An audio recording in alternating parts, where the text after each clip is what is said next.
Hello, everyone. My name is Jennifer. Welcome to Stories from the Earth. Today we have a special show.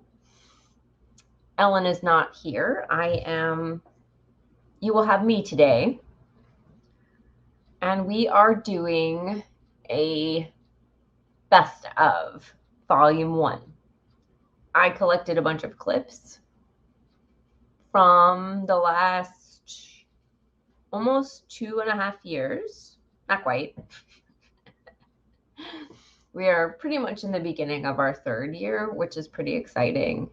And I thought it'd be really cool to sort of look back on some of the amazing interviews and the amazing people we talked with. And it was really cool for me to go through and hear all the clips and be like, wow. I'm constantly blown away by this project and by it's so cool to be able to talk to such amazing people doing such amazing things. And I am super blown away, as I said, probably twice now. And I want to thank all of our listeners, all of our, people who have joined our Facebook group, and everyone who supported us, and also everyone, all the guests, all the people who have come and taken their, all the people who have come and given us 2 hours of their time to chat with us, answer our questions, and really sort of dig into this idea of, how do we, the different ways to connect with the world around us. This project started out with me just talking with herbalists and it just being about how different ways to be an herbalist. And we've expanded it. We still have a ton of herbalists on, and we still plan to have a ton of herbalists on because herbalism is very close to my heart. And so that will be continuing to have a main focus in the show. And we, of course, hope to branch out. We've done a little bit more musical guests, I think we have some more conservationists and some other different kinds of people to talk to. And of course, we're going to do more books and everything else. So it's just really exciting. And I thought it would be, like I said, a good time to look back. I think what I'm going to do is sort of talk about a couple clips and then play them. Some of these are from some older shows, which is really cool. Please pardon the awkwardness of some of the shows because they are unedited. I did start editing when Ellen came on, and so that is new. So if you hear a lot of extra ums and ahs, please ignore that. All right, cool. So I'm going to intro our first couple of clips. It was really, really, really hard to pick out clips, and I hope to do this again periodically. So our first one is from our conversation with author witch Byron Ballard. She is local to our Asheville area. She writes a ton of books. She's awesome. And this is one of the funniest parts of the interview. There are many awesome parts. The next we have is from our second interview with Miss Deanna Rose. She is an herbalist. She does song healing. And this is what is the function of story in herbalism. So we were talking about more of herbalism from the story side. The next one is from Ellen's sister. Her name is Kat, and she's a conservationist. So that was really awesome. We're getting a little sciencey, which I really like to do, and hopefully we get to do a little more of that. And we're talking about her friendship with plants and how did it start? How did she start connecting with nature? The next one is from our book discussion, the book Women Who Run with the Wolves, we were talking about finding your pack and how important it is to find people you connect with. All right, so we're going to play those clips and I'll just, I'll be back afterwards. Cool. I did want to say something and then I will take us back on track, but okay. When I grew up, we had 3.5 acres of land and my mom had a garden, and every year she would curse that groundhog for eating all of her vegetables. But that groundhog was so cute, but yeah. Well, okay, I'm going to stay down this rabbit hole, this groundhog hole for one more minute to say they are delicious to eat. Oh. They can be captured and slaughtered, humanely. I mean, we're talking about slaughtering an animal. How humane is that? But our ancestors certainly ate them. Oh. They can be prepared in a way that is very delicious. There are certainly people in our community who do eat them and will eat them. And by the middle of the summer, after they've eaten your grandma's garden, your mother's garden, and they've eaten all my romaine and all the raspberries, their flesh is very sweet, but pretty fatty.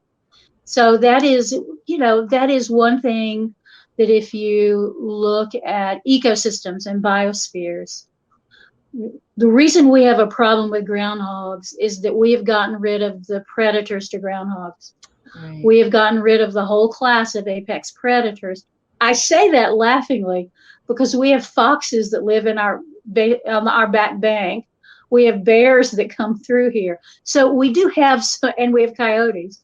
So we do have some of those apex predators, but as a class of predator, we really don't have enough of them to take care of the groundhogs. And our obligation, I think, one of our obligations as a species is that if we have chosen to destroy the apex predators in an ecosystem, it is our job to become those predators, because that's the only way we have the balance. That's why deer eat all of the beautiful lawns in Biltmore Forest, is because there are no apex predators in Biltmore Forest. Animal predators, let's be clear about that. Right. There's no animal apex predators there to take care of it. Now I'll back us out of the groundhog hole. They are delicious though, but very fatty. Well, that is greasy groundhog. Yes, yeah. The key to it is to grill it, maybe over open coals, so that the fat drips down, the way you would cook a goose or a duck. Okay. That is also pretty fatty. We're gonna just dive into our topic now, which is the story in herbalism. And so, what, in your opinion, what would you say is like the function for like telling stories about herbs? Well, for me, it's just, for one, it depends on the learner, but for me, it feels like it makes it more personal, and it opens my heart and like my soul to like learning about it, instead of just like some scientific facts, which is also very beneficial too. It's just creating that balance. But hearing the story makes it just like hit home for me. And for me, with the way I learn, stories help me remember about the herbs and other things more than just scientific facts. It creates just like this personal connection. And then I end up telling that story more than like sitting. I don't really sit around and just speak scientific facts, but I do speak stories. And so it's more likely for the knowledge to be shared like through story. I think that like my real connection with nature actually happened in undergrad, when I took my first botany class, and they made us do herbarium collections and write about each species that we were collecting, like habitat, morphology, phenology, like all the ology words, everything about these individual species. And they were weeds like chickweed and stuff that I'd seen on the side of the road every day, but I never stopped to notice and like actually collect thoughts on it and understand its behavior and what it's doing and why it lives where it does. And it made me like learn them as individuals instead of just as something you see. It's something that you you get to know their names, you know, like their likes and dislikes. It's like a friendship, you know. So I started to form that like bond with plants really when I was sort of forced to by school. So that started my love affair with science, I think. This next bit I picked out because I felt like you and I both being kind of more wallflower type personalities. This Me? very What? relevant for us. From chapter 6, Finding One's Pack and Love for the Soul. She says, hold out, hold on, do your work. You will find your own way. At the end of the tale, the swan recognized the duckling as one of their own before he even does. And that's rather typical of the exiled woman. After all the hard wandering, they manage to wander over the frontier into home territory, and they often don't realize that for a time, people's looks have ceased being disparaging, or maybe are just neutral when they're not admiring and approving. And one would think that now that they're in their own sort of psychic ground, they would be deliriously happy, but no. For a time at least, they're terribly distrustful. Do these people really regard me? Am I really safe here? Will I be chased away? Can I really sleep with both my eyes closed now? Is it all right to act like a swan? After a time, suspicions are dropped, and the next stage of coming back to oneself begins acceptance of one's own unique beauty. That is, the wild soul from which we are made. There's probably no better or more reliable measure of whether a woman has spent some time in ugly duckling status at some point or all throughout her life than her inability to digest a sincere compliment. Although it could be a matter of modesty or it could be attributed to shyness, although too many serious wounds are carelessly written off as nothing but shyness, more often a compliment is stuttered around because it sets up an automatic and unpleasant dialogue in the woman's mind. If you say how lovely she is, or how beautiful her heart is, or compliment anything else her soul took part in, or inspired, or suffused, something in her mind says she's somehow undeserving, and you, the complimenter, must be an idiot for thinking such a thing to begin with. Rather than understand that the beauty of her soul shines through when she's being herself, the woman changes the subject and effectively snatches nourishment away from her own soul self, which thrives on being acknowledged. So that is the final work of the exile who finds her own to not only accept one's own individuality, one's specific identity as a certain kind of person, but also to accept one's beauty and shape of one's soul and the fact that living close to the wild creature within transforms us and all that it touches.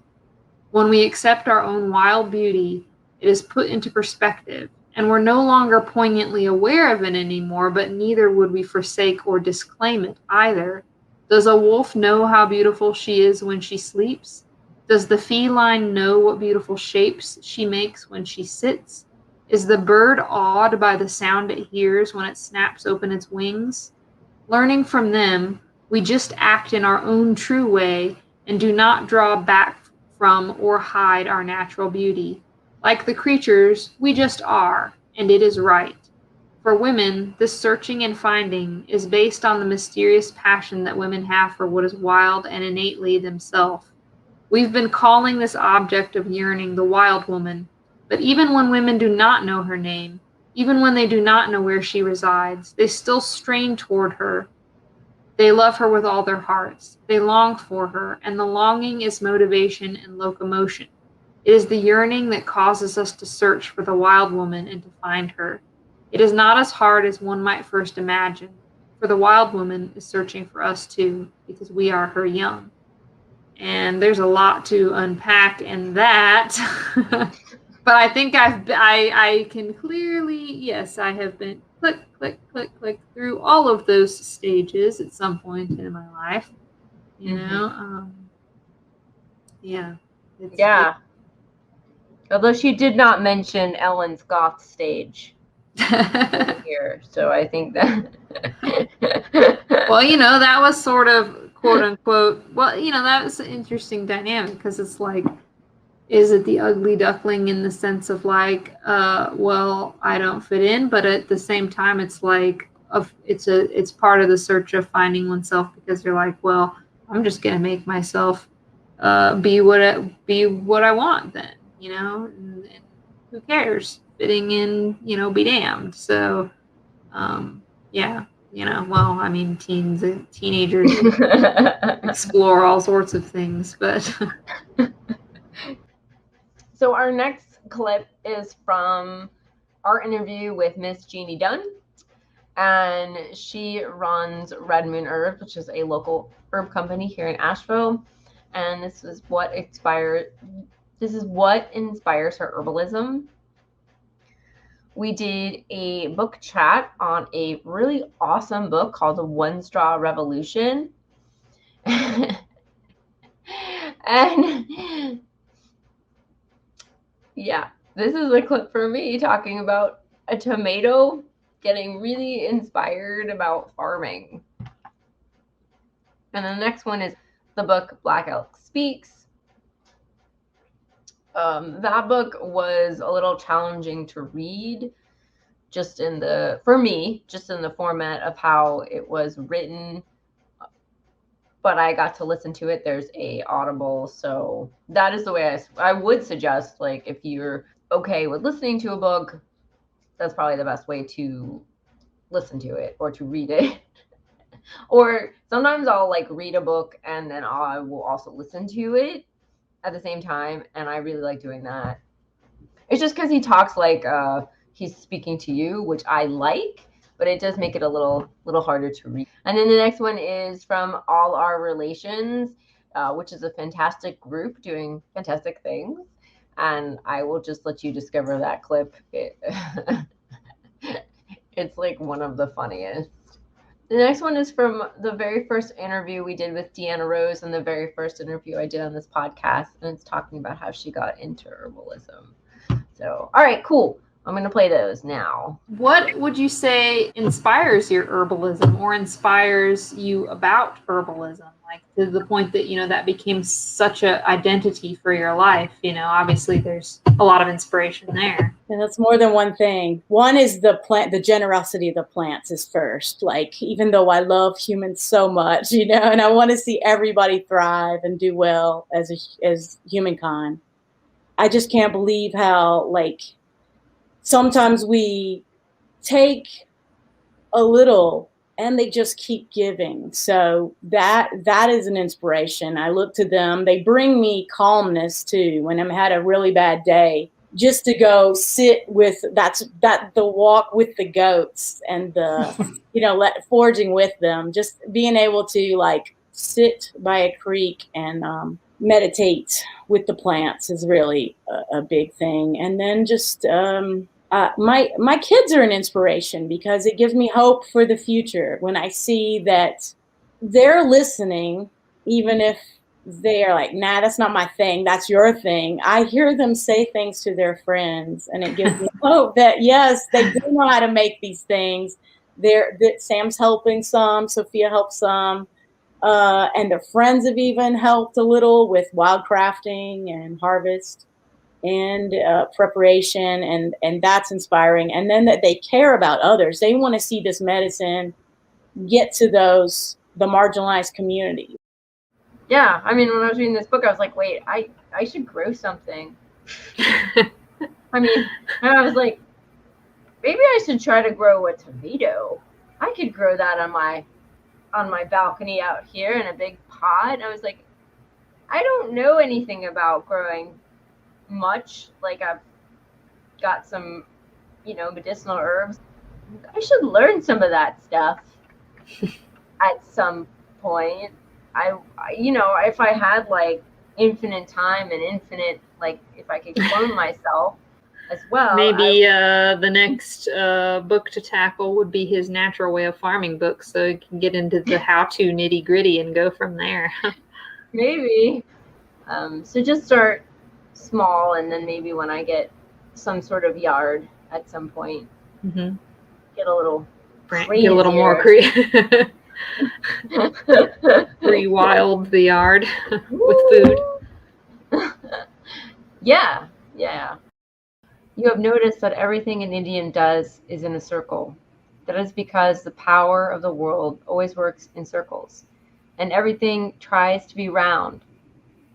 In the old days, when we were a strong and happy people, all our power came to us from the sacred hoop of the nation, and so long as the hoop was unbroken, the people flourished. The flowering tree was the living center of the hoop.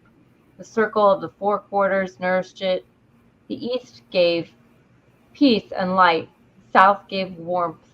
The west gave rain. The north, with its cold and mighty wind, gave strength and endurance. This knowledge came to us from the outer world in our religion. Everything the power of the world does is done in a circle. The sky is round, and I have heard the earth is round, like a ball. And so are all the stars. The wind, in its greatest power, whirls. Birds make their nests in circles, for theirs is the same religion as ours. The sun comes forth and goes down again in a circle. The moon does the same. Both are round. Even the seasons form a great circle, and they're changing and always coming back again to where they were. The life of a man is a circle from childhood to childhood. And so it is in everything where power moves. Our teepees were round, like the nest of birds, and these were always set in a circle, the nation's hoop, a nest of many nests, where the Great Spirit meant for us to hatch our children. So there's so many things that I love in this quote.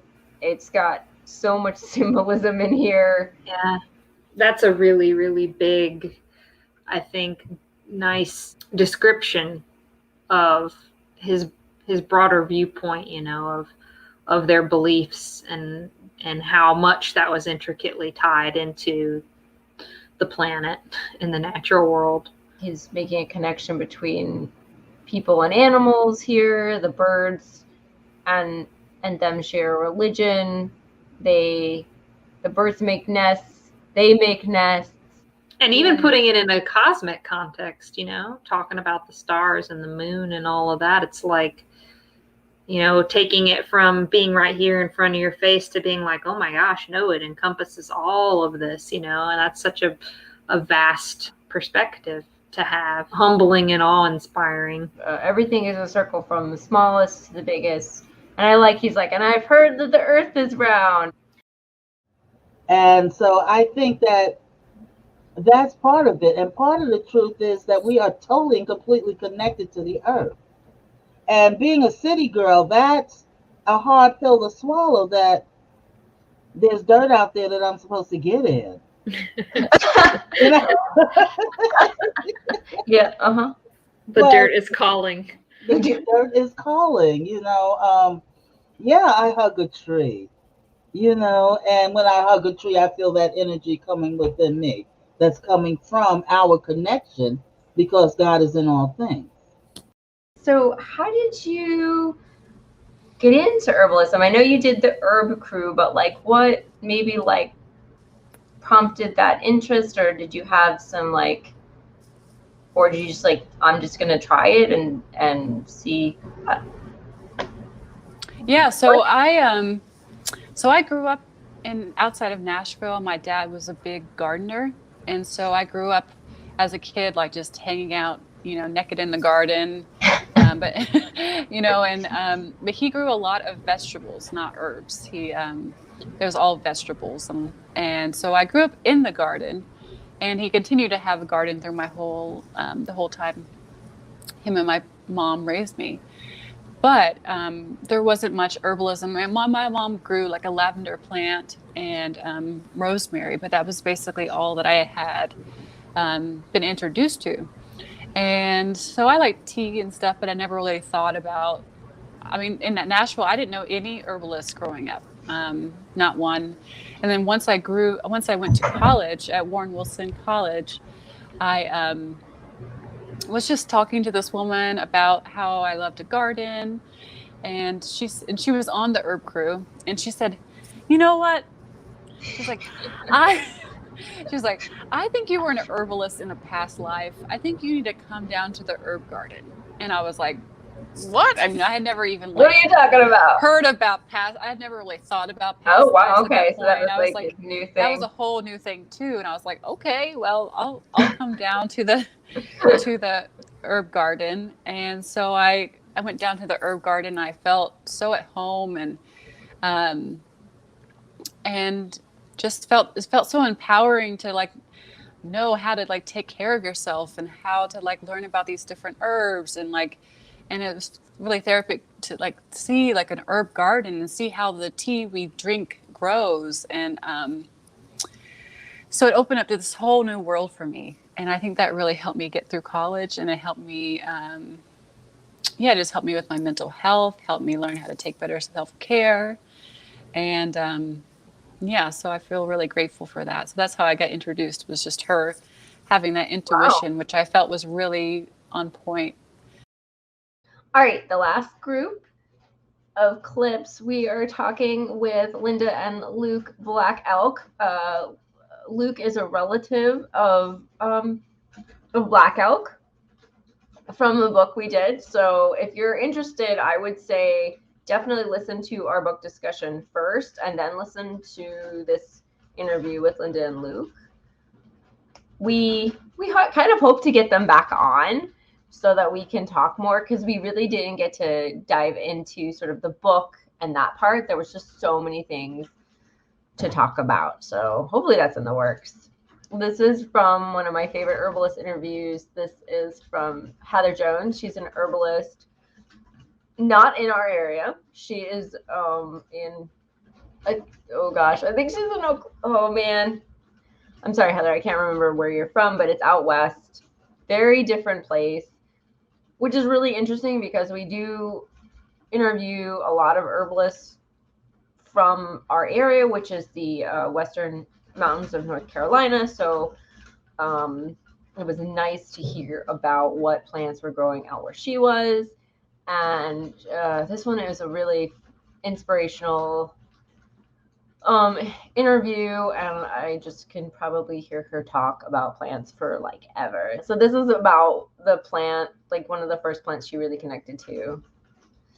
And then we have a interview with Josh Fox. He's an herbalist, he's an acupuncturist, and he does grief work, which is really cool because it's another like perspective of herbalism and like sort of some use of the herbs and around grief, which we talk about how like kind of have an issue in this culture. So this is talking about the plant goldenrod and grief, and he also does songs. He does plant songs. I would check him out. This is from herbalist Patricia Howell. I went to her herb school. She's an awesome herb teacher. I would totally suggest checking out her school. It's online now because of COVID, so you can do it from all over the country, which is cool. Although if you get a chance to do the course in person, I don't definitely suggest that. This is about Western herbalism and then combining it with Chinese traditional medicine. And the last is like a very long clip of my chat with Sarah Jackson. She is an herbalist. She works with ginseng a lot. That's her main like focus. She does beautiful herb nature photography. We definitely hope to get out there with the video camera and take you on like a journey through her place and her land and just show you more about like what she does. So I'm really hoping that was going to happen. Yeah, this is from one of the earlier interviews, so it's quite a longer clip. So yeah. All right, I'll be back to wrap up. So how would you say you're both using your knowledge to work to build bridges between ancient ways of knowing coupled with modern science, the preservation of traditional ways coupled with relevance to our modern era? And I think, Linda, you answered that in a lot more context than Luke, so maybe you haven't something to add. Yeah, I do.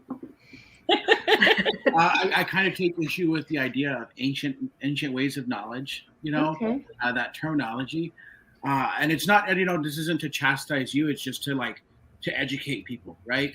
That makes it feel like like somehow I'm like garnering knowledge, like sifting through the dirt, as an archaeologist, looking at things and like figuring out these things. This isn't ancient ways of knowledge. This is things that our grandmas and grandpas do. This is things that our grandparents did on a regular basis. Just like you were saying, your Russian grandparents who came over, they had a broader knowledge of what they needed to do to survive, right? So this is, it isn't bridging ancient knowledge with modern science so much as it is getting modern science to understand that indigenous people have had scientific method and scientific knowledge for generations now. Forever. Yeah, and it's not something that's new with Western science. I think that indigenous and non-indigenous people have been taught by the modern education system.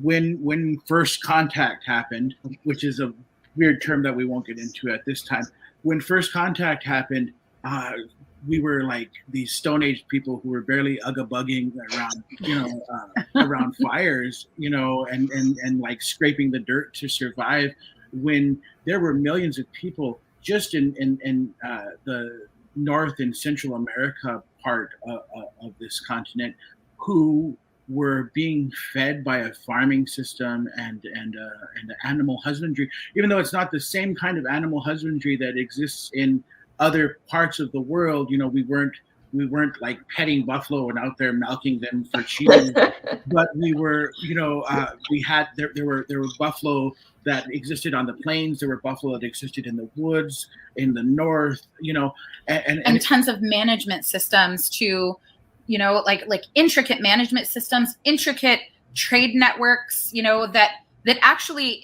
interestingly enough, I don't know if you guys saw the article, but the modern interstate system, the quote unquote modern interstate system, actually follows indigenous trade networks. Wow. So those pathways really we took to trade with each other are actually, you can see where the interstate system overlaps with those trade networks, and it's not that it's not an ancient system of knowledge, but it's timeless, maybe, right, and but also dynamic, right? I mean, it's not that we're stuck in time, doing these things that our ancestors did. It's that our knowledge is just as much, indigenous knowledge is just as much science, based on a relationship and long-term observation and experimentation with the natural world. And, it has, of course, evolved like everyone else has. We actually consider Western science to be a subset of indigenous knowledge, because indigenous science, indigenous knowledge, we have, like I said, all the experimentation, all of this empirical knowledge, the observation, and all of that. But we also never forget about the importance of dreams and visions and emotion and feeling, being connected and connection and sentience of non-human things. And Western science is sort of missing some of that. So it's really just a subset. It really only takes part of of stuff into consideration. And so we really feel like, indigenous knowledge is just as important and relevant and needed for answering questions today as it always has been. What was the first herb you felt like you really connected to, and why? What was that first herb that said, hello? They do. They say that. Hello, I'm here. Oh, God, it's so hard. It's so hard. I gave up sort of asking herbalists what their favorite herb was, because I was like, well, that's pointless. They're all a favorite herb. I know. When I'm teaching, I'm constantly saying, this is my favorite. This is my favorite. I'm like, I really need to just stop saying that because it's not possible. Well, the herb that brought me here to Wyoming, that's very clear. And it was Osha. Linguisticum filcinium is our species here, and it's massive. It had me really freaked out because it's an Apiaceae, and it's in the same family as like water hemlock, our one deadly poison on this continent, or that's like the deadly poison, right? but I had to know Osha. She was like calling my name. I could hear her from the Pacific Northwest, and she was like, no, you got to get there. There are species out there in the Pacific Northwest of her, but she was like, it was very much the Rocky Mountain Osha plant that I had to be with. I am obsessed with her. And we're trying to grow her. She's really probably not going to grow here because it's too low. She likes to have elevation. I love to have elevation. That plant has taught me so much about resilience, about strength, about breathing, about meditation, about connecting to breath, understanding how the plants grow together in the forest and how they intertwine and intermingle and hang out together and have certain friends that they like more than the others. And she has taught me so much. So goldenrod to me marks the tail end of the great procession of blooms. It's certainly not the last plant to bloom, but it is part of that grand finale as we move into fall. And I kind of liken all the different species of goldenrod in their, golden yellow colors like the grand finale of a fireworks show. They kind of look like fireworks that just poof out in anticipation of the quiet, in anticipation of the darkness. And so the song it recognizes some of the medicine of goldenrod, helps the waters move through us, and then also mark that sense of completion, that all creation fades away, that the language of grief, like everything that we love we're going to lose at some point. To understand that life is precious and temporary, and through our life we're going to have these losses, individual losses of parts of the earth, loss of loved ones. It's so fitting in the fall time. If we really observe nature, we see that fall is the darker time. It's the time where all the energy starts to, in the plants and in humans too, we start to internalize, we start to deepen. There's more of introspection. It's not following that outer, excitement and abundance of the spring and summer months. It's a coming back into ourselves. A lot of the native traditions talk about that being of the West, the sunset time. And nature reminds us that there's balance in everything. So as a tree, the branches can't stretch out unless the roots go just as deep. And so something that we're kind of missing in our culture is doing that root work, is knowing that things can't just get faster and faster and better and exciting. And there has to be like a downward decline to the energetics of everything we do. And with that, if we're going to enjoy things and feel the joy and abundance and love of things, there's also going to be loss.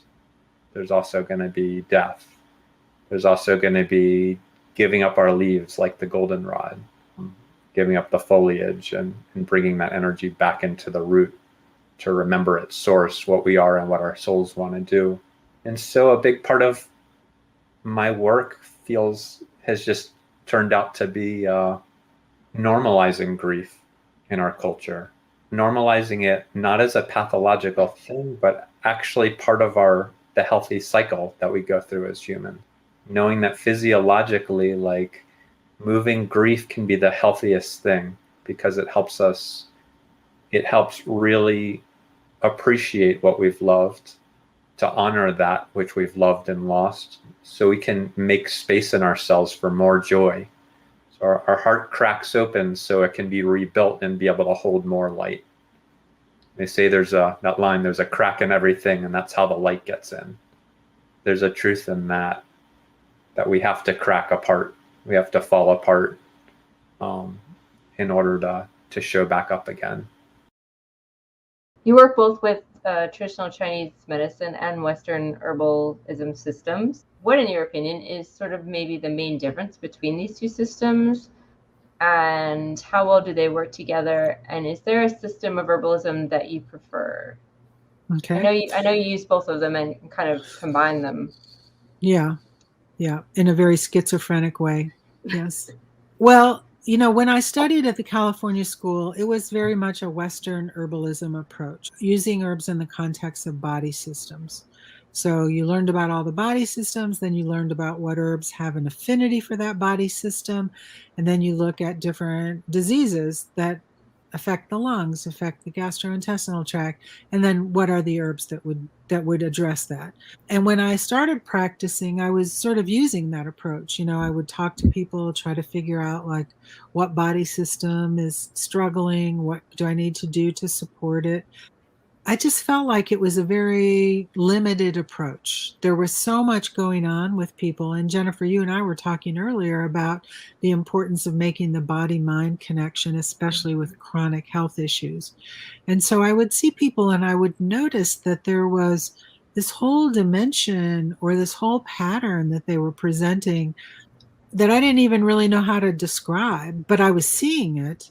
I didn't know how to integrate into what I was doing with the herbs. I met this herbalist. Well, actually, it was even before I met Althea. I met this woman, and she was an herbalist in Manhattan. You did Chinese medicine, Chinese herbalism, and traditional Chinese medicine, rather. And she was asking me what my approach was. And I said, well, I kind of a Western herbal body systems approach. And she was like, oh, I'm sorry to hear that. And I was like, what do you mean you're sorry to hear that? What does that mean? And then when I started working with Althea and I learned about the 5 elements and I learned about the way, and there's a lot about traditional Chinese medicine that I will never know. It's a huge lineage of information. The whole idea that there's patterns of people's personality that can also be out of balance when a certain body system is. So when they're having digestive system problems, they have trouble taking in and integrating information. That those pieces go together. And when you see one, you usually see the other. And the whole idea of seasonal rhythms at different times of year, different health issues would be significant, and that needed to be sort of integrated into the approach. It's like, what season is it? What do we need to prioritize during winter? That sort of thing. And when I learned all of that, it was like I had been seeing it, but I didn't have a language for talking about it. And when I started studying 5 elements, it was like, oh my God, thank you. Somebody else figured all this out. So we're just going to jump into it. So tell us a little about yourself and describe how you got interested in herbalism.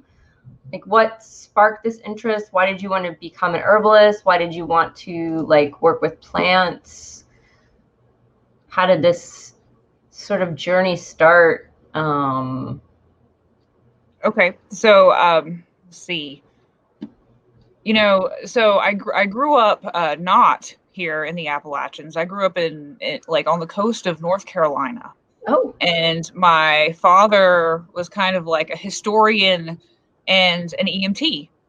And so I kind of got to witness a lot of, or I didn't get to witness it specifically. I was young, but I got to kind of explore in a way the world of medicine, through what he was doing. And of course I probably read medical texts and all kinds of things that was way out of my, reading age. And I mean, I've always felt like healing, whether that be emergency response or herbs or, I don't know, the comfort of a kissy or a Band-Aid, as my 4-year-old would put it, is just so important. And so, my father did that, and my mother has this amazing green thumb. And so I kind of grew up, also with her, working in garden center and, us having our garden. We didn't have a farm or anything, but, Right. I think I feel like I inherit this green thumb from both sides of my family, maybe prominently from my mother's side. And, obviously my father being kind of like an EMT and, someone who shows up to help people when they're hurt. I don't know, maybe that kind of came together in me. And so, I've kind of traveled around. I was kind of always interested in,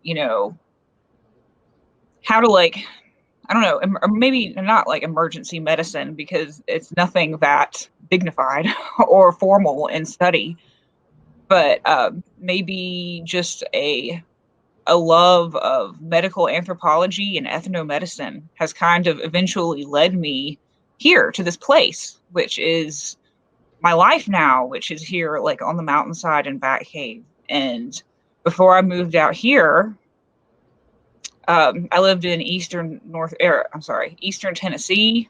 I learned about Joe Hollis, who is like my abiding hero and friend. And, what he has created there in Mountain Gardens is paradise. That's what he calls it. It's a paradise garden, and it is truly a paradise. And in my eyes and in so many others, and absolutely to him, his experience with the Peace Corps and international, studies in medicine, especially Chinese medicine. So he has a Chinese, herbal apothecary, and that really interested me. And so for a while I studied with him, and then I wound up moving to Asheville, as the gravitational force goes, and kind of got involved with Chinese medicine. So for a while I was a dispenser in a Chinese herbal kind of like dispensary or apothecary. I filled Chinese herbal prescriptions for people. And so I got to work with like all of these dried herbs. And it was kind of before I knew a whole lot about how they grow and where they were grown and their actions and medicinal properties. And I mean, you could really just fall into a never-ending rabbit hole of Chinese medicine. They just are so granular, and they just take it to levels unheard of in a lot of other, I guess, modalities and the way they interact. And I mean, even down to like the number of herbs in a, in a formula. Yeah. It's like numerology, really. I was like, what? Numerology is important in, I mean, not numerology specifically, but like the number of herbs in that way. And so it's really interesting. And so I got really interested in Chinese herbs, and, through my connection with Joe Hollis, kind of learned that, a lot of the things that they use over there and have for thousands of years, there's counterparts that grow here. There's native versions, some can be brought over here and grown easily. And so Joe Hollis has been a major inspiration for me, as far as what he does and the work and the amazing work that he's done with kind of forging a connection between Native American herbs and herbalism and Chinese herbs and herbalism. So that's kind of been an inspiration to me. And it turns out that ginseng was like the major connection for me, because I didn't really know that ginseng grew here, like Native American, American ginseng. So Panax cincifolius versus, its sister herb, Panax ginseng, which is the native Chinese ginseng, which is the king of herbs. And so when I came here, and my wonderful partner, Martin, he's like, hey, do you know what that plant is? And I was like, I probably should, but I don't. And then he was like, that's American ginseng. And I was like, wait, what? That's ginseng?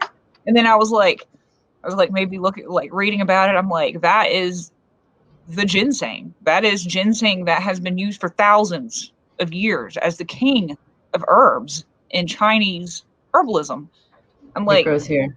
It's not the exact same plant, but it has subtly different properties, and like just profound uses for healing people, and like anti-aging. And now, I mean, with modern medicine, we're getting into like diabetes, cancer, like all of these like amazing ways that it can complement other treatments and ease other treatments. And it's just, I mean, it's an amazing kind of ally to humanity. And so, I mean, it took me a little bit to realize that, the plant that I was standing over, kind of looking down at, was this incredibly important plant And when I started learning more about it, I was like, oh man, ginseng, it's commercial value. I mean, so because people pay a lot of money for it and most of it is exported out of the country, you know, this plant is very nearly endangered, or if it's not, it should be. You know, I guess I could expound upon the CITES, you know, the CITES status of ginseng, but oh yeah, and I'm just gonna I'm gonna ask you some more about that. So anyway, it's like kind of like herbalist journey, kind of culminating right here, right now for me with ginseng, and I'm also really into native plants for both edible use and medicine, and just for forest stewardship in general, and I'm kind of a proponent of really learning a lot about what you have where you are, almost instead of planting things. I'm not saying you can't plant things. I mean, useful plants, edible plants, you know, gardens. I mean, those are so important for humanity's connection with nature and for more practical purposes. But yeah, so I mean, natives, ginseng, forest community plants, and things like that. I mean, that's kind of where that's my wheelhouse, I suppose. All right, so I want to thank everyone for joining us on our first best of. This is volume 1, so you know, periodically we'll have more. Thank you for joining us. Thank you for joining me. Thank you for being a part of our podcast. Please check out our Facebook group, check out our Instagram. We're on Apple Podcasts, we're on Anchor, we're on Spotify, we're on YouTube. Please subscribe to our YouTube channel. We'll have a Patreon at some point, but we're still working on that, so that you'll be able to support us with your dollars. And also, if you cannot support us with your dollars, which I totally understand, please consider leaving us a rating and maybe a comment on Apple Podcasts. That would be really helpful for our podcast, and you know, also the subscriptions to Instagram and YouTube and stuff like that. So all right, so I can't wait for what's happening next. I'm super excited, and it's been quite a journey. So thank you very much. All right. Bye.